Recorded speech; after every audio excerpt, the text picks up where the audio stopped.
좋아요, 구독 한 번씩만 부탁드리면서 오늘의 라디오 시작하겠습니다.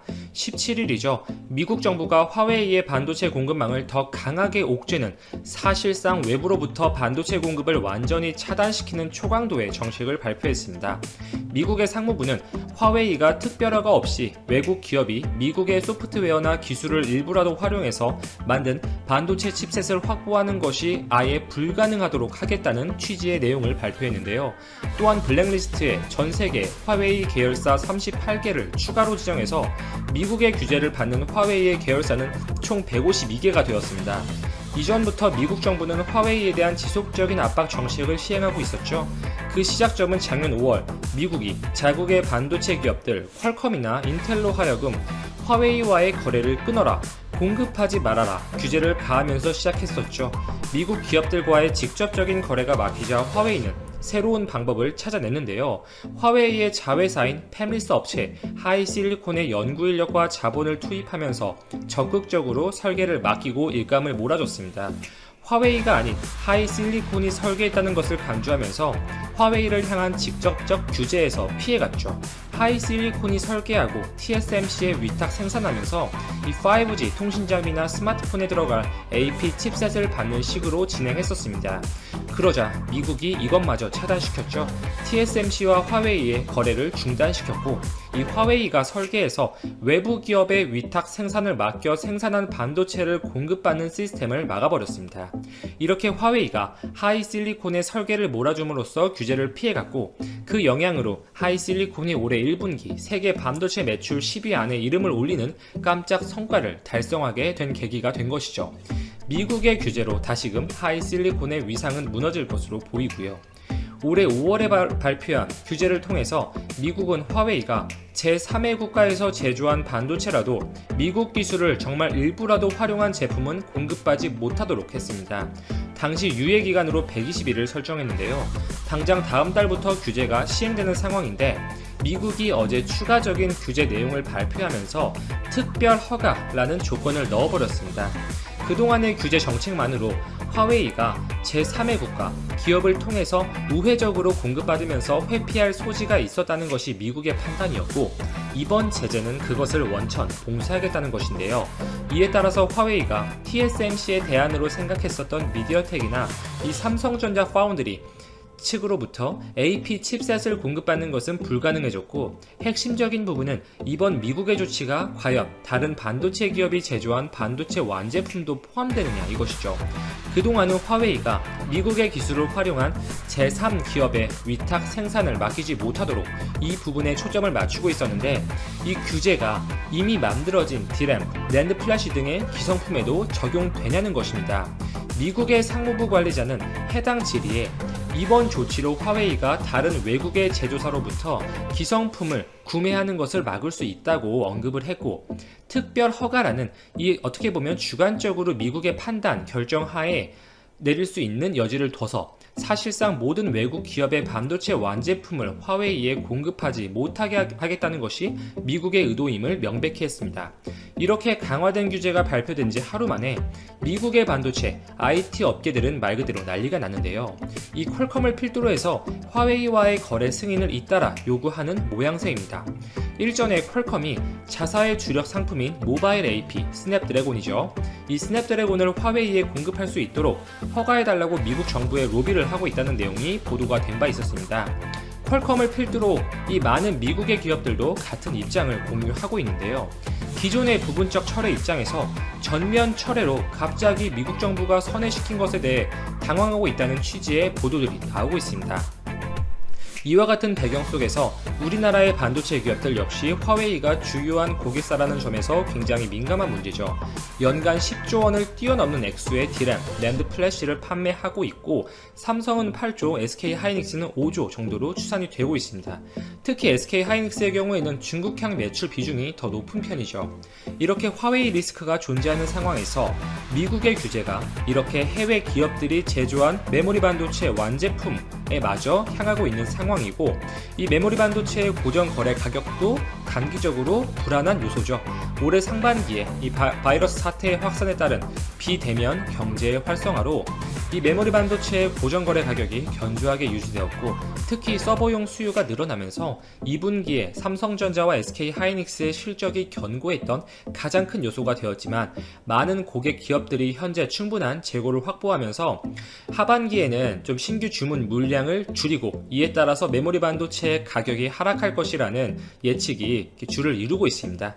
사실 삼성전자와 SK하이닉스 몇 달 전부터 이러한 예상 정도는 하고 있었고, 이 컨퍼런스 콜에서도 언급이 되는 내용이죠. 미국의 규제와 맞물려 단기적으로는 어느 정도 부침을 겪을 가능성도 배제할 수는 없겠습니다. 이렇게 많은 반도체 업계의 혼란, 미국 내 IT 기업들의 반발이 있는 상태지만, 트럼프 행정부는 이를 강행할 것으로 예측이 되고 있는데요. 이미 화웨이, 틱톡에 대한 규제를 가한 데 이어서 이번에는 중국 기업 알리바바를 타겟으로 삼았습니다.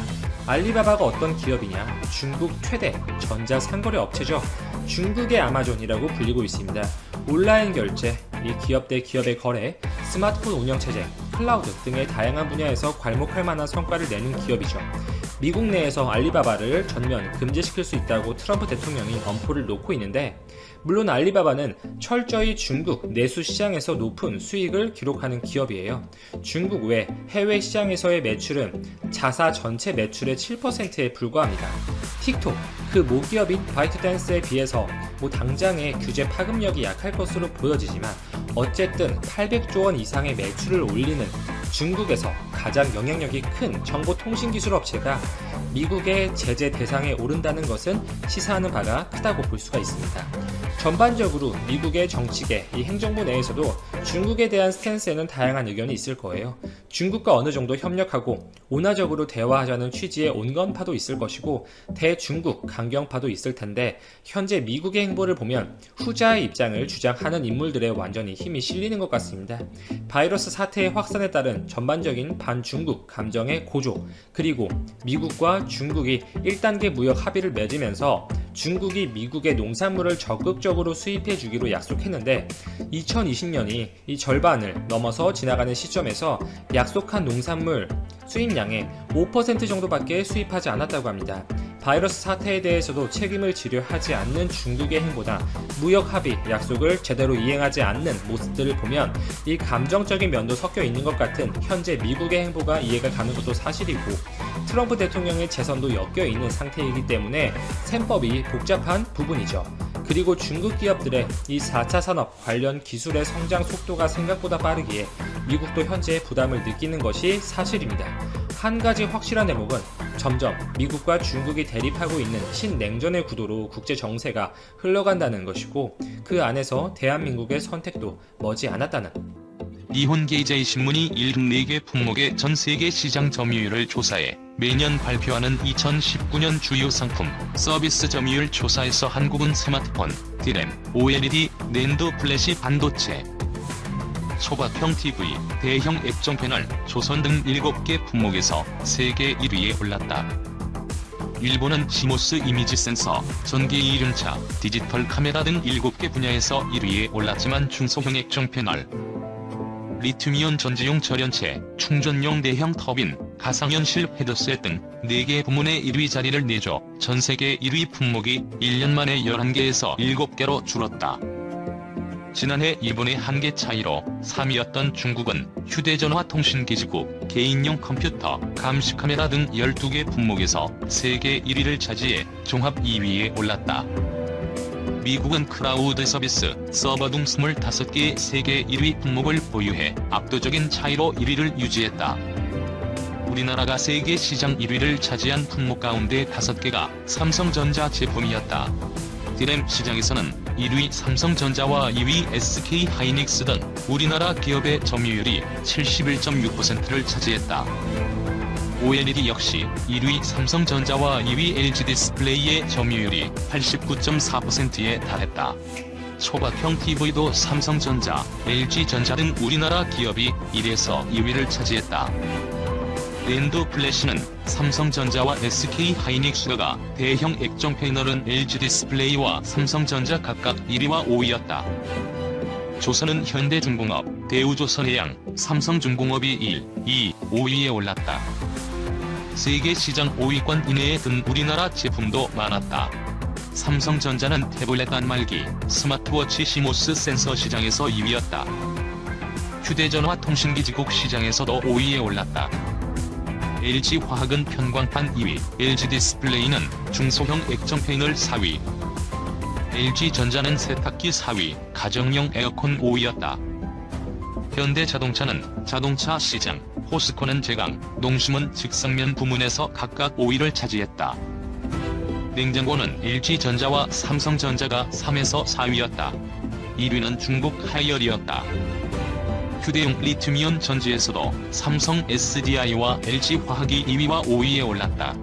1위는 일본 ATL이었다.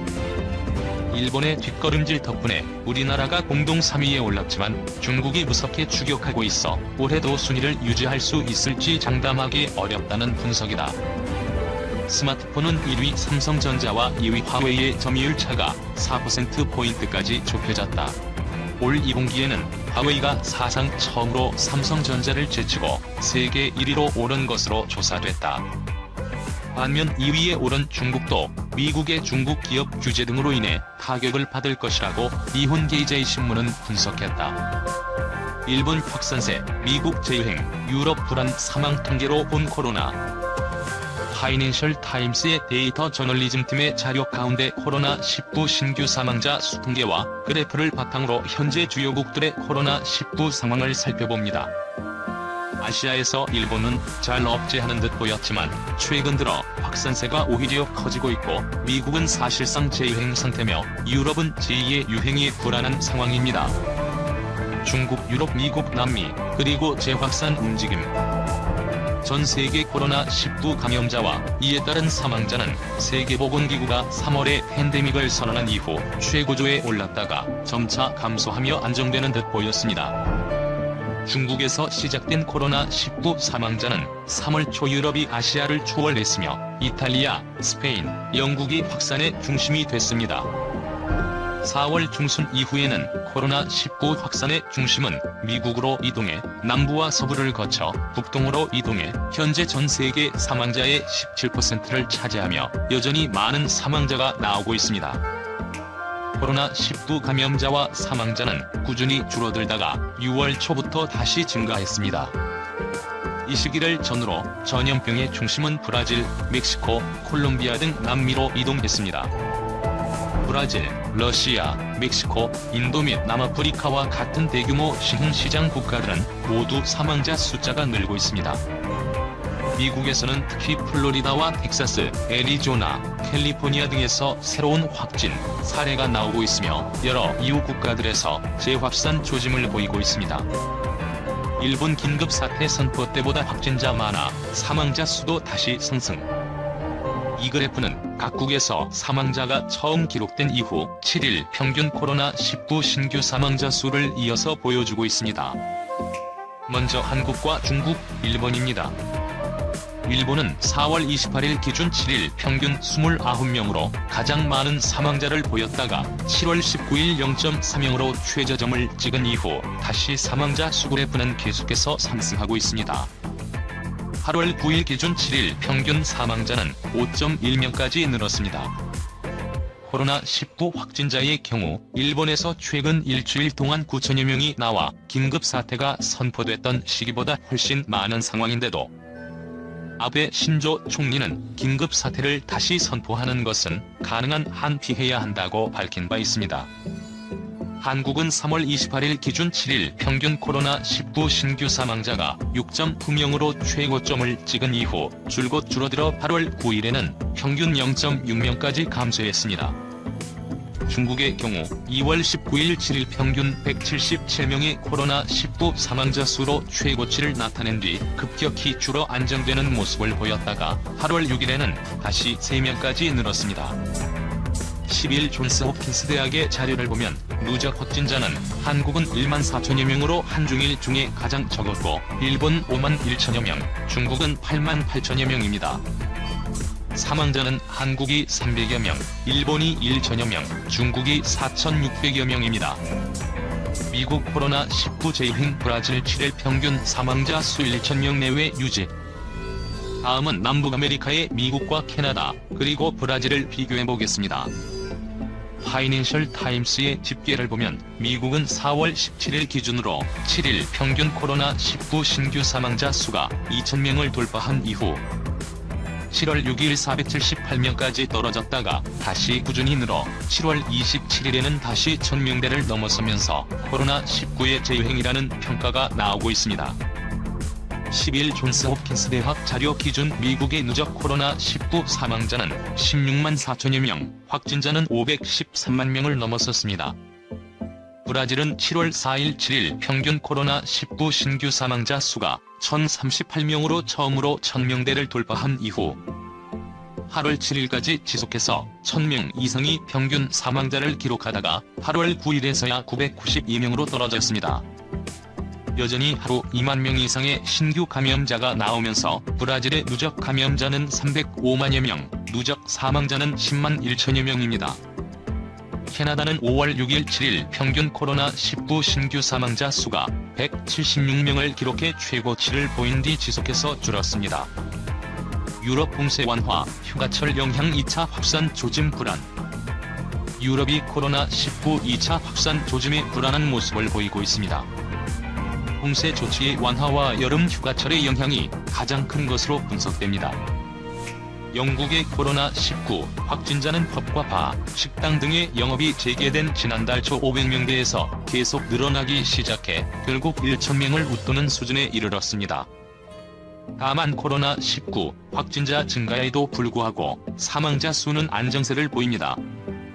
영국의 경우 4월 14일 7일 평균 코로나19 신규 사망자 수가 944명을 기록해 최고치를 보인 이후 8월 9일 53명 수준까지 지속해서 하락하는 추세를 보였습니다. 스페인의 경우 하락하던 코로나19 신규 사망자 수가 7월 23일부터, 이탈리아는 7월 30일부터 다시 반전에 늘어났는데 이는 여름 휴가철의 영향으로 보입니다. AFP-통신의 집계를 보면 스페인은 코로나19 확진자가 최근 일주일 동안 하루 평균 4,923명 발생해 나오면서 2차 확산 징후가 뚜렷이 나타나고 있습니다. 다만 병원들의 코로나19 대처 능력이 향상되면서 스페인의 코로나19 사망자는 4월 2일 1일 신규 사망자 950명으로 최고점을 찍은 뒤 계속 줄어 6월 21일 봉쇄 해제 이후 지금까지 253명의 사망자가 나왔습니다. 스페인의 코로나19 사망자는 현재까지 총 2만 8천여 명입니다. 집단 면역 스웨덴. 다른 북유럽 국가보다 사망자 수 많아.